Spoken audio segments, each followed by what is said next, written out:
남자가 여자를 처음 볼 때, 여자가 남자를 처음 볼 때 뭘 보고 어디를 볼까요? 자, 그럼 먼저 제가 질문을 해볼게요. 여자분들, 여기 오늘 이제 한두 분만 아시는 사이로 왔으니까 모르는 남자를 봤거나 또 모르고 싶은 남자를 봤겠죠. 그리고 남자들도 여기 오시는 순간 새로운 여자를 봤죠. 그리고 같이 온 여자를 후회할 수도 있어요. 그러면은 저도 여러분을 처음 보고 여러분도 저를 처음 보는 경우에 남자는 여자를 어디를 보고, 그럼 여성분들께 먼저 여쭤볼게요. 여자들은 보통 처음 본 남자를 볼 때 어디를 보나요? 뭘 보게 되나요? 스타일? 스타일 또요? 얼굴, 기미? 헤어스타일 또요? 구두 그리고 눈. 그러면 남자들은 여자를 처음 만나고 처음 본 여자를 볼 때 뭘 보고 어디를 주로 본다고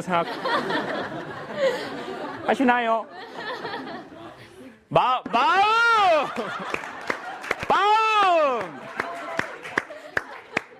저런 나쁜 놈. 마음을 본다. 이런 말도 안 되고 뭣도 안 되는. 뭘 볼까요? 얼굴. 몸매. 네? 얼굴, 몸매. 맞습니다. 통계적으로 보면 남자는 여자를 처음 봤을 때 크게 두 가지를 보는데 얼굴, 몸매입니다. 그리고 여자들은 남자보다는 그게 조금은 다른 것 같아요. 스타일을 본다는 사람도 있고, 그러니까 아무리 잘생겨도 스타일이 좀 안 좋다. 그러면 호감이 안 느껴지고 또 얼굴도 아니고 스타일도 아니다. 그러면 넌 뭐냐 이렇게 하는 거죠. 너 뭐냐 이렇게 하는 거고. 그런데 얼굴은 그렇게 뭐 대단하지 않고 몸매도 그렇게 날씬한 것 같지 않은데 왠지 저 남자가 되게 스타일이 있는 것 같다. 아니면 또 여성 중에는 목소리를 본다는 사람도 있습니다. 뭔가 얼굴은 아닌데 목소리가 매력적이다. 이렇게 고음이 이렇게 안녕하세요. 어우 끌려. 어우 고음에서 짜릿해요. 중저음에서 느낄 수 없는 매력. 근데 이제 남자들은 거의 대부분 이제 몸매하고 얼굴을 본대요. 그리고 저도 이제 맨날 새로운 사람을 만나잖아요. 그럼 솔직히 그게 맞는 것 같아요. 마음 보이지 않습니다. 그리고 보고 싶지 않습니다. 뭐 복잡한 인생 보고 싶지 않고 그냥 이렇게 보는 게 아니라 이렇게 보이는 게 있는데 되게 예쁘거나 아주 날씬하면 솔직히 눈에 이렇게 띄죠. 그런데 어떤 강의장에 갔는데요. 청년 대학생 모임이었는데 그렇게 예쁘지 않은데 뒤에는 후광이 있다라는 느낌이 든 여자가 있었어요. 젊은 여자인데요. 후광은 주로 이렇게 뭐 어떤 그림에 많이 나오나요? 예? 실신이요? 명확하게 얘기해 보세요. 예수님, 부처님, 마리아, 그리고 또요. 이제 아는 성인 다 나왔죠? 자, 주로 이렇게 성화에 보면 뒤에 속의 후광은 인간의 연륜에서 나오는 후광과 사랑받고 사는 사람에게는 후광이 생기는 것 같아요. 그러니까 여자 연예인들이 되게 후광이 있잖아요. 그건 이제 사랑을 받기 때문이라고 생각해요.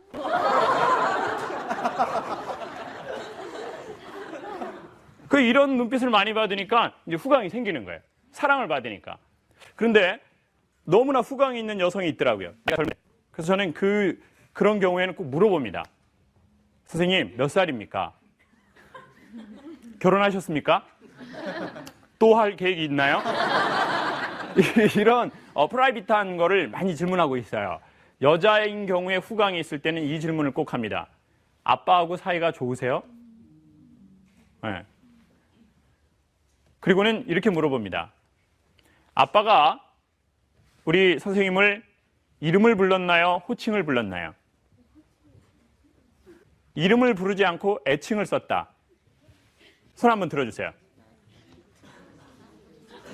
선생님, 아버지가 뭐라고 부르셨어요? 공주라고 불러요. 왜 얘기하셨어요? 어머니, 그런 건 아니에요. 사람이 최소한의 양심은 있어야죠. 도리가 있어요. 서로 인간 사회에서. 언제까지 그렇게 부르셨습니까? 지금도 우리 공주라고.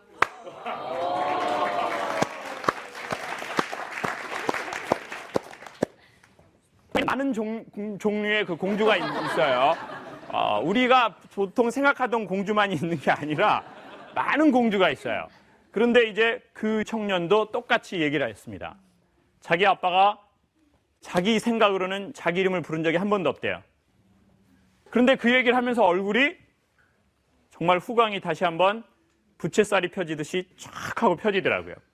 그런데 최근에 제가 어떤 방송을 하는데 한 여성분이 미리 어떻게 알고 전화가 온 거예요, 연구소로. 방송 시작하기 전에 교수님 좀 만날 수 없냐는 거예요. 그래서 제가 그는 카톡으로 선생님 사진을 보내줘라. 결정적인 역할을 할 것 같다. 만날지 영원히 못 만날지 이것을 결정하는 건 선생님의 사진이다. 그래가지고 이제 만났어요. 근데 제가 선생님 방송하기 전에는 메이크업도 해야 되고 막 사람들 만나면 제가 약간 조금은 산란스러워서 그리고 시간도 많지 않은데 10분 정도밖에 안 될 것 같은데 이렇게 좀 그렇게까지 만날 필요가 있을까요? 그랬더니 자기는 5분이라도 꼭 만나고 싶다는 거예요. 그래가지고 만났어요. 그걸 만났는데 이분이 이제 그런 얘기를 하는 거예요. 최근에 직장을 그만두게 됐고 남자친구하고도 헤어졌다는 거예요. 그런데 헤어진 것이 문제가 아니고 직장을 그만둔 것도 문제가 아니고 자기가 문제를 하나 알게 됐는데 자기가 30 전후가 됐는데 어떤 성향이 있다는 걸 알아냈냐면 자기가 뭘 액션을 막 하지 않고 성과를 안 내면 인정받지 못한다는 느낌을 받는다는 거예요. 그래서 자꾸 남자친구하고도 이제 그런 것 때문에 헤어졌다는 거예요. 그리고 자기도 알고 있다는 거예요. 자기의 그런 성향 때문에 헤어졌다는 거예요. 그러니까 자꾸 뭔가 성과를 내야만이 내가 사람들한테 인정을 받는구나. 그러니까 내가 성과를 못 내니까 나는 존재의 가치가 없구나.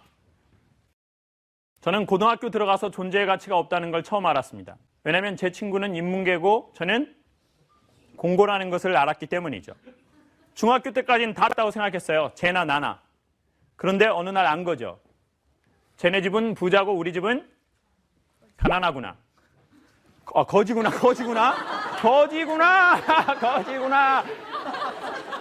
아우, 우리 애들 받지 맙시다. 이거 진짜. 아유야, 이거 진짜. 거지가 뭐야. 그냥 좀 어렵게 산다고 하려고 했는데. 그 어느 날 그걸 안다고요. 쟤네 집은 부모님이 사이가 좋고 우리 집은 부모님 사이가 안 좋구나. 쟤는 인문계고 나는 실업계구나. 쟤는 전역하면 돌아갈 때가 있고 나는 돌아갈 때가 없구나. 군대를 한 바퀴 더 와야 되겠구나. 이게 되게 어떤 것에 중요하냐면 사람들이 왜 그랬는지 얘기하다 보니까 알게 됐어요. 그 친구의 이유는 그거예요. 자기도 문제를 알고 있더라고요.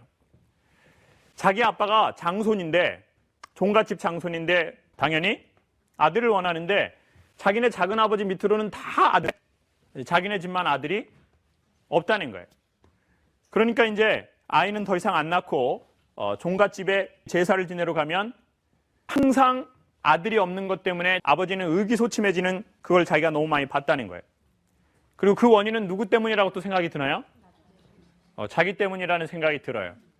그러니까 이 자책이 너무 심하다는 거예요. 네. 그리고 아빠한테 무슨 마음이 들까요? 미안함과 죄책감이 생기기 시작한 것 같더라고요. 그래서 이 아이는 그냥 가만히 있어도 인정되는데 자꾸 뭘 하려고 하는 거예요. 그리고 인정을 확인받고 싶어 하는 거예요. 그런 사람이 있어요. 그런 경우가 있어요. 자꾸 뭘 확인하려고 하는 사람이 있어요. 제가 아는 실장님이 있어요. 이 실장님은 이제 결혼을 했는데 자기가 뭐 이렇게 와이프한테 뭘 사주잖아요. 그러면 여보, 우리 치킨 하나 먹을까? 시켜서 먹을까? 이렇게 하면 되잖아요. 그럼 이렇게 얘기를 해요. 당신 남편인 내가 치킨을 시켜주겠어. 내가! 네 남편인 내가 치킨을 시키겠다고. 그리고 저하고 이제 휴게소 가다가 뭐 이렇게 음료수 하나 본인이 사오잖아요. 그러면 그냥 뭐 이렇게 그냥 지나가면 되잖아요. 그럼 나중에 제가 카드 보고 이건 연구소 걸로 안 하고 왜 개인이 했어요? 이렇게 할 텐데 소장님 실장인 제가 소장님이 힘드실까봐 제가 소장님보다 돈도 덜 버는 제가 이걸 샀습니다. 그래서 근데 이게 한두 번 하는 게 아니라 3년을 다니는데 3년을 내리 그래요. 3년. 그러니까 안 바뀌더라고요. 항상 제가. 그래서 알고 봤더니 역시 비슷해요. 사람은 존재로 인정을 받지 못하면 필요 이상으로 성과를 인정해 달라고 해요. 그게 학력이든, 근데 나 학력이 좀 떨어져요. 그러면 외모. 근데 나 학력도 떨어지고 외모도 떨어져요. 그럼 뭘로 또 쇼당을 쳐야 될까요? 네? 돈. 아니면 나 성실하다. 그리고 나 이런 거 저런 거 다 없어.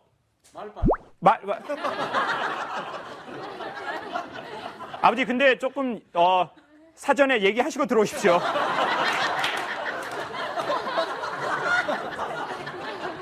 말빨. 네. 말빨. 아니면 이제 명품 옷. 그래서 유난히 로고가 있는 옷을 좋아해요. 로고 없으면 안 사. 그럼 명품의 의미가 없거든요. 네? 크게 웃은 사람 아멘이라고 생각하면 됩니다. 어떻게 알았지?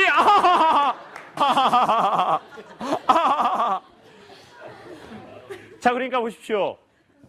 여러분, 이름이라는 것은 소망을 갖고 불러주는 겁니다.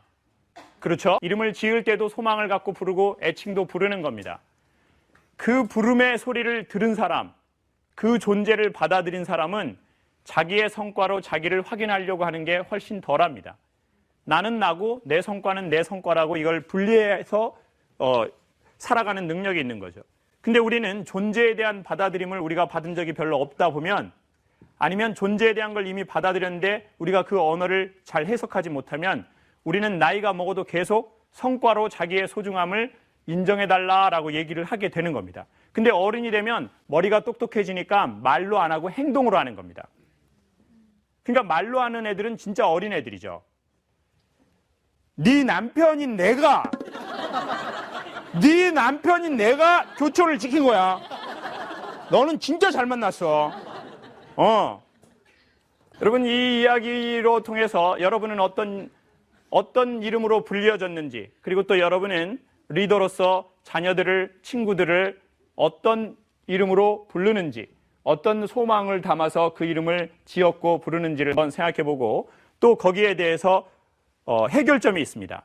그러니까 전에 좋은 말 들었던 사람만 잘 사는 거 아닙니다. 힘든 말 들었던 사람도 나중에 어떤 계기가 되면 좋은 말 들었던 사람보다 더 좋은 결과도 갖고 있습니다. 그러니까 여러분 질문해 주시고, 그리고 또 궁금하면 어떻게 하라고요? 항상 궁금하면 어떻게 해야 됩니까? 물어봐야 됩니다. 의문이 생기면 우리 또 서로 묻고, 서로 이야기하는 중에 우리 안에 어떤 좋은 해답을 찾을 수 있을지도 모를 것 같습니다. 여러분, 좋은 이름으로 부르시고 또 남은 우리의 인생의 후반전이 있으니까 저희는 좋은 소리를 또 듣고 또 좋은 소리를 말해서 맞이하면 좋겠습니다. 감사합니다.